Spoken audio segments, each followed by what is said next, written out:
Семсерші балық қылыштарын балық аулау үшін қолданады. Олжасын жеу алдында қатты соққы беріп талдырып тастайды, немесе жарақаттайды. Бұл мұхиттағы ең жылдам жыртқыштардың бірі және 100 км/сағ жылдамдықпен жүзе алады. Олардың аэродинамикалық денелері ересек жасқа дейін шамамен 4-5 жаста барлық қабыршақтарын жоғалтады. Аңшылық кезінде ол судың температурасы 5-6 градус Цельсийден аспайтын 800 метр тереңдікке сүңгиді. Ол миының жанында орналасқан арнайы органның арқасында суық суға төтеп бере алады.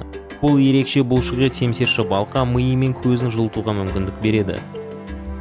Бұл оған олжасын көруге және суық суда анық ойлауға мүмкіндік береді. Семсерші балық 15 жылға дейін өмір сүре алады.